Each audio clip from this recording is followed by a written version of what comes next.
आपण नियमितपणे घरी देवाला नैवेद्य दाखवत असतो, तर हा नैवेद्य देवासमोर किती वेळ ठेवावा, नैवेद्य करताना कोणत्या चुका टाळायच्या आहेत, तर ते तुम्हाला मी व्हिडिओमध्ये सांगणार आहे.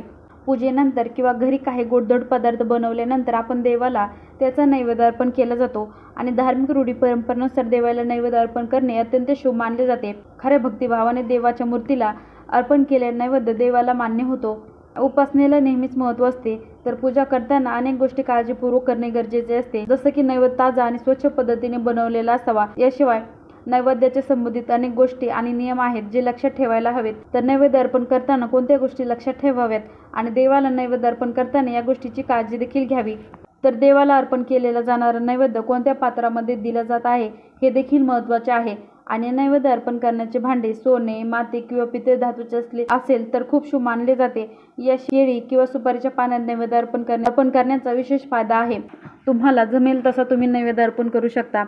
तर पूजेच्या काही तास आधी नैवेद्य तयार करावा, म्हणजे नैवेद्य जेवढा ताजा असेल तेवढा चांगला मानला जातो आणि नैवेद्य फार काळ अगोदर केलेला नसावा. नैवेद्याचा कोणत्याही प्रकारे अनादर होणार नाही, आपण याची विशेष काळजी घ्यायला हवी आणि कोणताही नैवेद्य फेकून देण्याची वेळ कधीच येऊ नये. नैवेद्याशी कोणतीही मस्करी नको, अस्वच्छ हाताने नैवेद्याला स्पर्श करू नका आणि स्वच्छतेची काळजी करून देवाला नैवेद्य अर्पण करा. देवाप्रमाणेच नैवेद्याचाही आदर करावा. नैवेद्य अर्पण केल्यानंतर देवासमोर जास्त वेळ ठेवणे चांगले मानले जात नाही.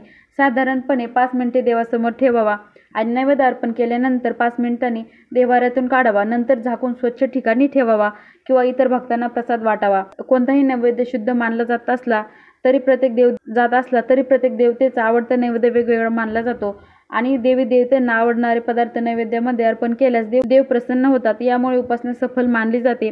उपासनेचे चांगले फळ देखील मिळते.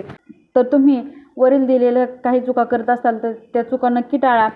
तर तुम्हाला व्हिडिओ कसा वाटला हे कमेंटमध्ये नक्कीच कळवा व अशाच व्हिडिओसाठी तुम्ही चॅनलला अजूनही सबस्क्राईब केलं नसेल तर चॅनलला सबस्क्राईब करायला देखील विसरू नका. धन्यवाद.